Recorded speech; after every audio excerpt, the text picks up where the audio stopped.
welcome to Revolution Against Evolution. I'm your host, Doug Sharp. Co-host Rich Gear here, and we have a special guest tonight, John Iverson. How you doing?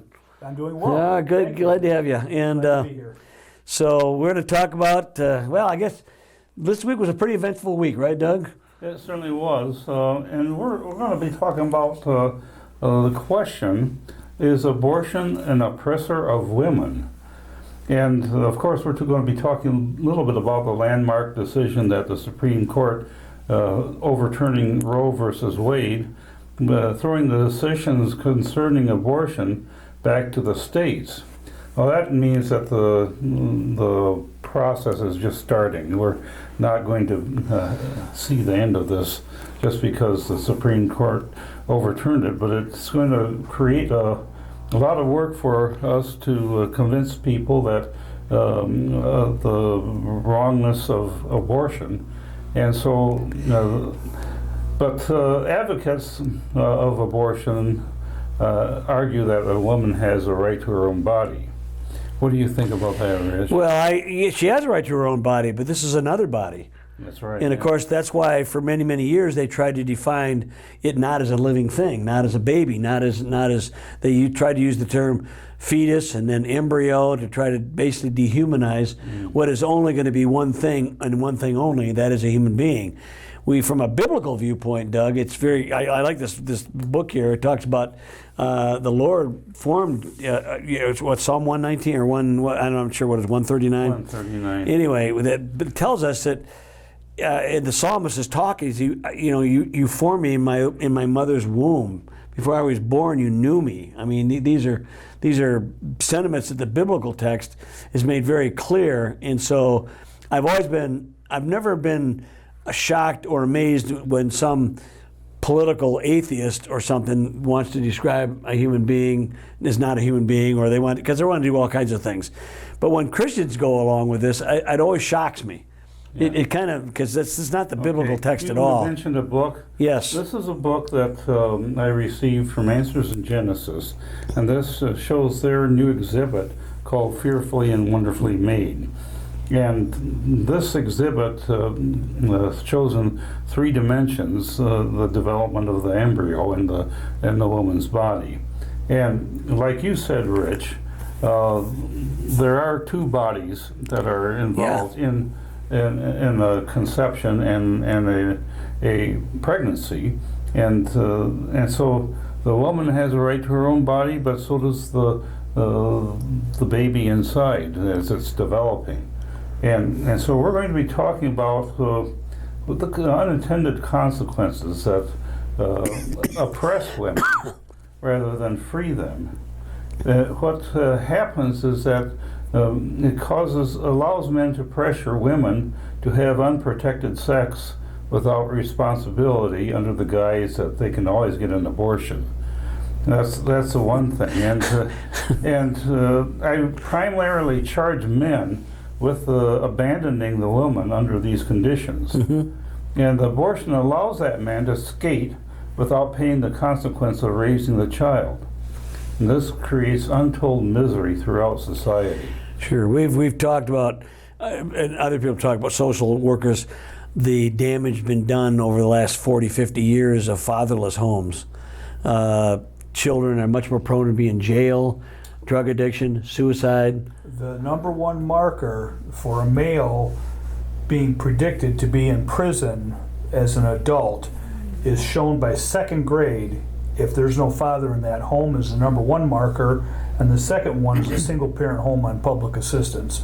If you don't have a father in the home and that child never sees what a marriage is and what work and responsibility is and all that stuff, it's a one-way ticket to prison for a lot of males, especially they live in the inner cities and they're exposed to some crazy things. And these are things they don't want to really expose you to. Talk about it. Yeah, but we will talk about it. But I like your take on it, Doug. The idea that right now you're saying, well, we should be able to get abortions, so it'll free us up. I said, no, you become more in bondage. And there was a thing that happened the other day, some of these pro-abortion females, and well, we're going to withhold sex, and if you take away the right to abortion, I said, well, if we withhold sex, there would be no need for abortions. I said, if the single women that want to sleep around would close their legs, they wouldn't have any problems. You never have to have a law about abortion. So that's kind of a stupid idea. But I said that one time to the guy, and it was Dwayne, and he laughed. He said, that was pretty funny. Here's another dangerous stat that a lot of people try to deny. But the average age of a male that impregnates a 14-year-old girl in the United States today is 25 years old. That's the average age. That's not the upper limits. Girls are having sex with adults, young girls are, and they're not being necessarily, in some places they are, in some places these guys are not being prosecuted for and convicted of statutory rape. They're let go. Do you think some of that has to do with what we talked about earlier? See, men not having a father figure is very critical, but I think women, girls not having a father figure, teach them how men are supposed to act is also a very big thing. We're all in our 60s now. I'm older than that. We remember the term statutory rape and jailbait, and if a girl was a nanosecond under 17 or 18 years old, and you looked at her cross-eyed, her father and her brothers would beat you to a pulp, and then the prosecuting attorney would haul you off to prison. Yeah. You did not touch a female under a certain age if you were an adult in this country back then. And today, they don't even look at it. It's not even, prosecuting attorneys in a lot of communities don't even care. Well, that's sad. Now, there's an interesting question. If a child is conceived through sex outside of marriage, did God make a mistake if that results in the pregnancy? No. Is God oppressive in allowing this to happen? No. He gave us rules to be obeyed, to conceive children and raise them up and under the protection of marriage. And if people choose to disobey His word and His purposes for sex, marriage, and the family, you cannot blame God for what follows. But there are consequences for this. Suppose you are out driving one day and you see in front of you a man with a bag containing babies in it, and they're squalling and all that, and he drops the bag and he picks up an axe, and then he proceeds to well, you get my drift. Yeah. But how is this different than what actually happens in the abortion clinic?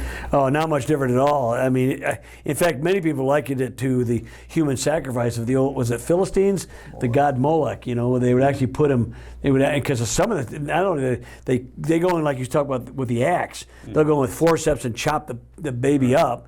But they also do things where they put acid baths in there or things in there to basically burns them alive, And how was that much different than what those old pagans used to do? They put them on this idol who's, what do you say, the arms? They heat the arms up. Red hot, and then they put the baby in it, and it gets scalded to death. And one of the practices today is that women can order abortion kits and take certain chemicals that will induce abortion, and they can just do it ordered by mail. They don't have to answer the name. Yeah. And that's very common today. 50%, they were estimating 50% of the abortions in America today are being done chemically through the mail.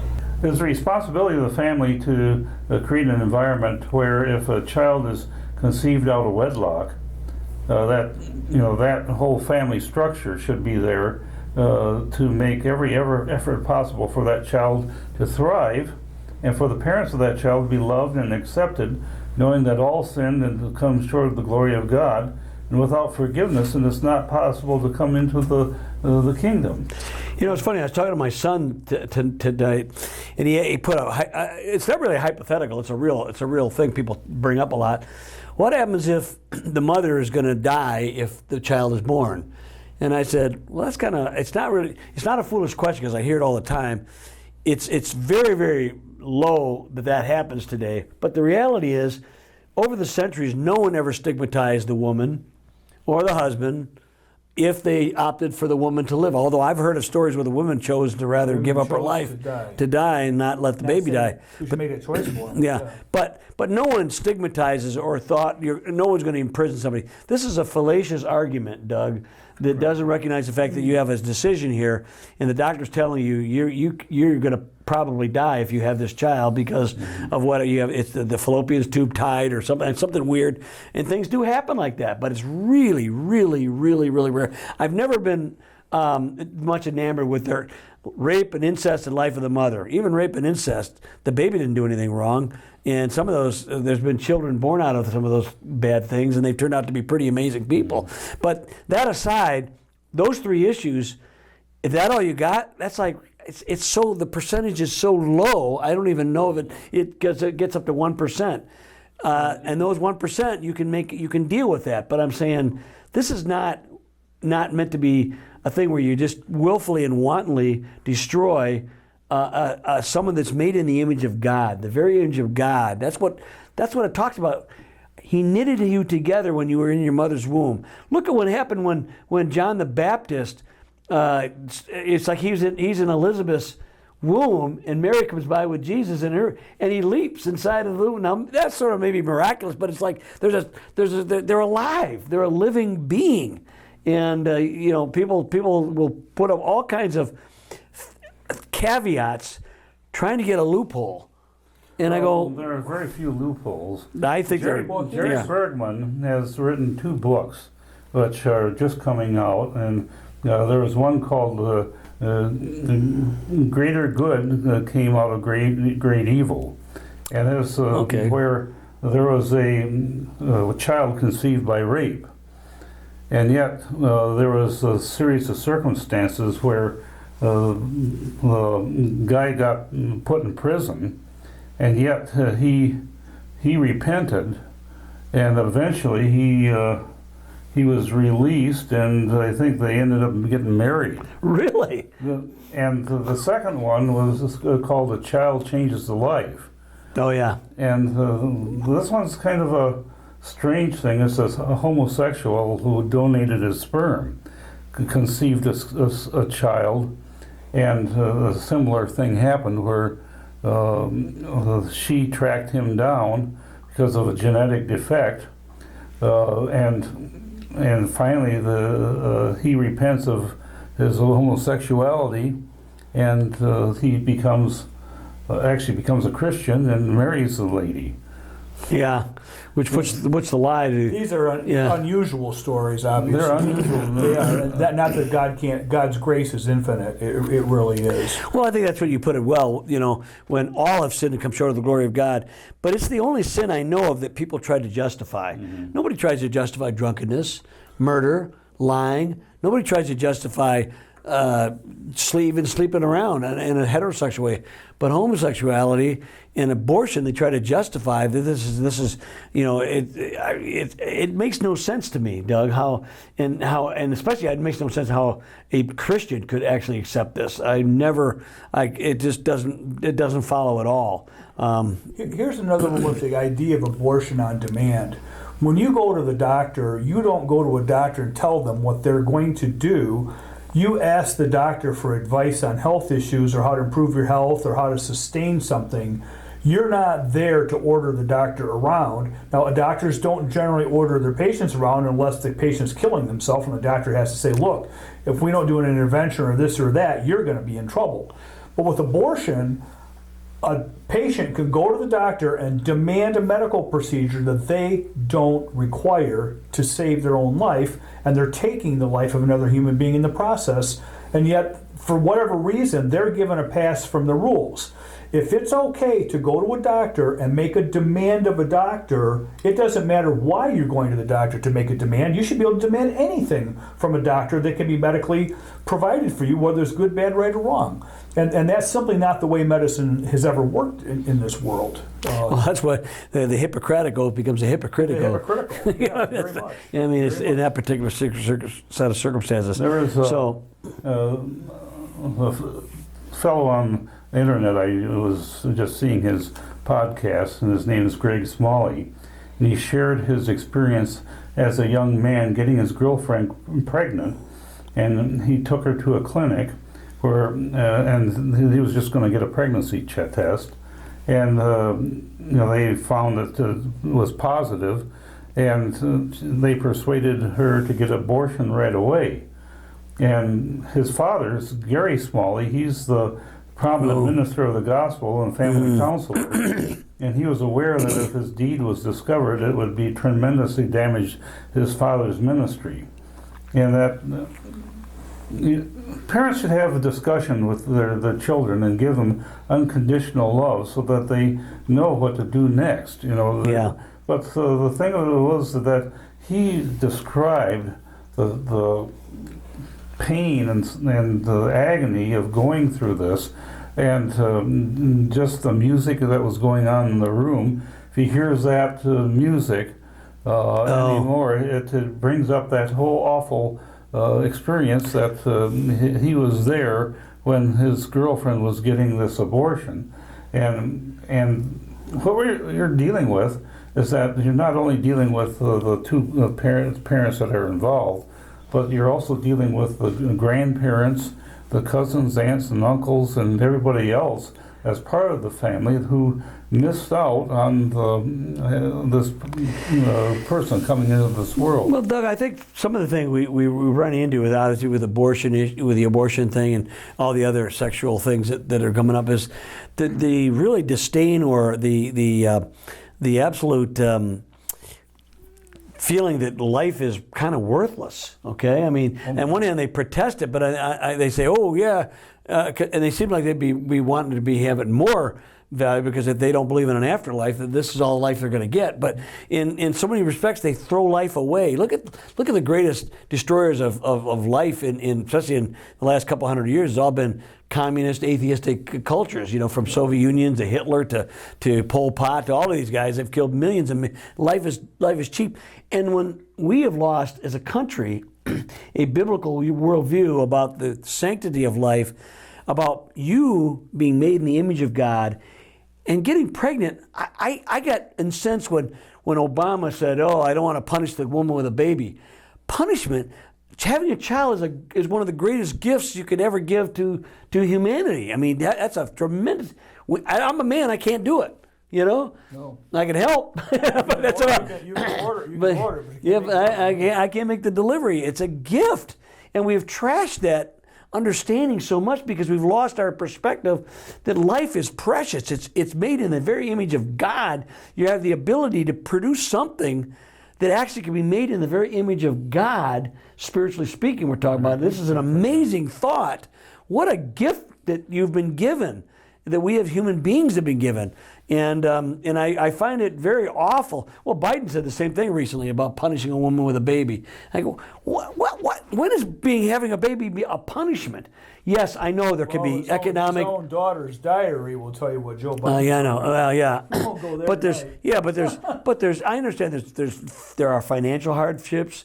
There are even physical things and things that we live in a broken world. I'm not trying to whitewash some of the difficulties. I mean, there are obviously, if you really cannot raise a child of your own, you can adopt it out, and there are people that want to take those children. And that's the other thing that gets me, Doug and John. I've looked at this. How many times they go, "Oh, you pro-lifers, what are you going to do after they're born?" I says, there's all kinds of pro-life clinics. There are clinics to help the woman if she keeps the baby, if she gives it up for adoption, to find families. We're going to give the example of Mike and Mickey Thompson's daughter and her husband. Okay. They weren't able to have children, or they chose not to have children right away. Whatever. They've been adopting multiracial kids and fostering them and trying to raise them. And they're the most selfless people that we know. That's amazing, and yeah. they've done this as newlyweds. So, and I would like to make another comment here, because some people here don't know me, and you know Doug and you know Rich, but you may not know their family situations. Doug and his daughters, and Rich and his kids, and my wife and my kids, we have wonderful children. And my children respect Rich because Rich gave them a lot of spiritual stuff, because that's his gift. It's not mine. And we can joke around. God, believe me, I am a converted man, and I'm a saved man, but it is by the grace of God. and I don't have the theological inclinations that Rich and Doug have, but God has made a tremendous difference in our lives, and these men right here have made a tremendous difference in the lives of my children, which extends on to my grandchildren. And so I know for a fact that our kids have had good parentage, phenomenal parentage, with dads that were home and working and loving their wives. And in Rich's case, Carol can't do anything anymore. People don't know what Rich goes through, but this is the most committed man to marriage you're ever going to meet. and you are, and that's just the way it is. We're not going to expound on it other than to understand that we're not trying to be hypocrites when we're here talking about how God has saved us. He's kept our kids under salvation, and we wish that for everybody. Now, I had the experience of being married for almost 50 years. And last year I lost my wife Vivian to cancer, and but I was faithful to her throughout our marriage. We were about as different as you could get. She Absolutely. Chinese Spitfire. Yes, a ball of fire she was. But she was an amazing woman, and we had to learn to get along with each other. I have written a book about her called No Worries in Heaven, and what I'm doing with that book is trying to show people that there are. If you lose your wife, and in my case it was quite suddenly, although we knew that she had cancer, but we didn't expect her to go so fast. No. But God has given me some blessings afterwards to be able to overcome the grief and the pain that comes along with it by knowing that where she is in heaven. He gave me a picture of her in heaven with Jesus, and she was a massage therapist, and she was working on those stripes, and it was just kind of an amazing thing that God did for me to soothe that whole thing of her passing into heaven. And there's no worries in heaven. And but we have to take an eternal perspective about these children. And, that's the question that this book answers, fearfully and wonderfully made. What happens to an aborted baby? This book will answer it. And because we haven't even addressed the cycles. What they do. I mean, it's amazing that things that quote weren't viable like 20 years ago are now viable. But to me, none of that is really the argument. That's secular arguments, pragmatism, if you will. And I'm not a non-pragmatic person, but the reality is, even a full-born infant who is born is not viable without help.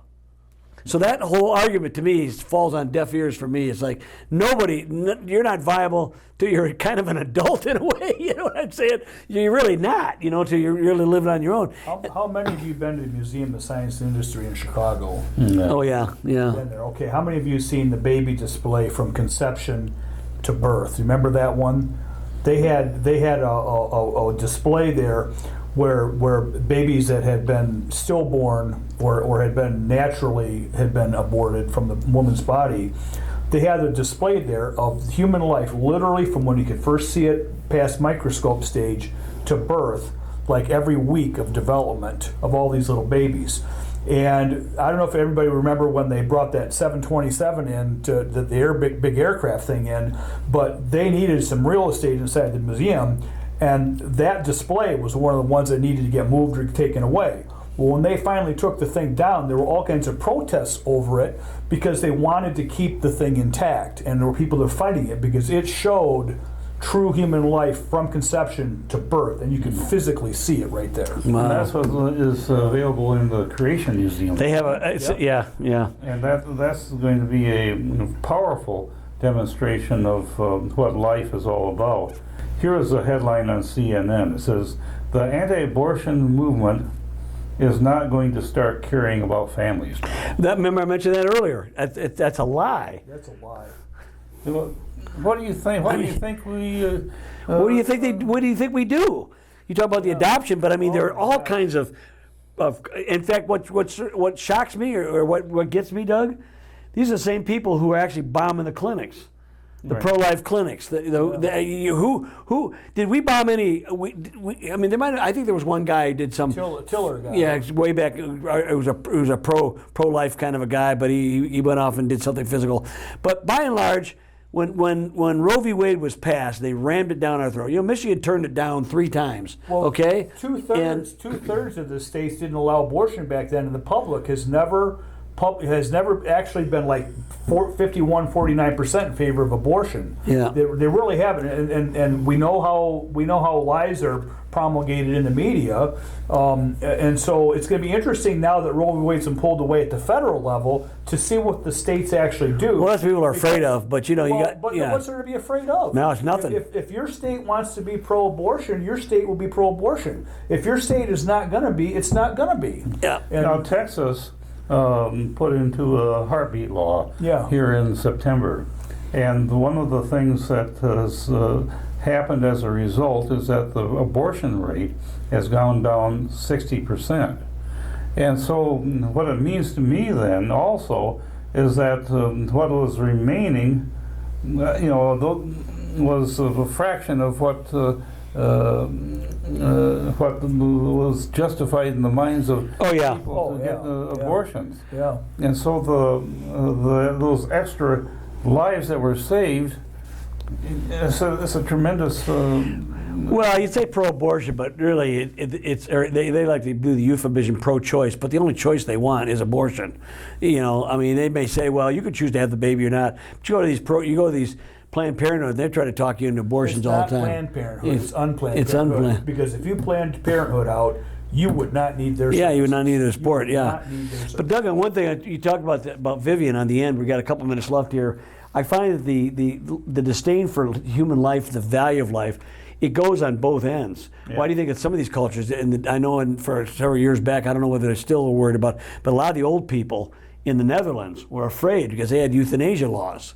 And people were killing old, the whole idea, okay, you're not valuable. You're not viable. You're retired. What kind of work, what kind of value are you to the society anymore? So they can off you and they can kill you, okay? And you have people now, even after the baby is born, at the other end of the scale, saying we should be able to abort a baby that's been born. Because if you don't want the baby, we should.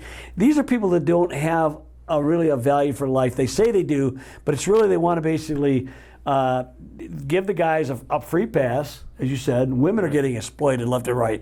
The gift of motherhood is one of the greatest gifts of all time, and they're just throwing it down the trash bin literally with abortion and aborting fetuses. It's a great gift, and it's a powerful one. It's a lot of work, but it's worth every son of it. My kids, your kids, your kids. I mean, would I trade them? No. Amazing. No. It's an amazing thing to have a family and to be able to see the blessings of God poured out upon us and watch God work. That used to be the making of a father, having the children. It was a big deal. So I think that there's all sorts of things we can say about abortion and why this decision is a good decision that the court's made, but I think that it's up to you to make the decision for yourself. Do you think that you want to support abortion, or do you want to support life? And with that, we'll see you next time on Revolution Against Evolution.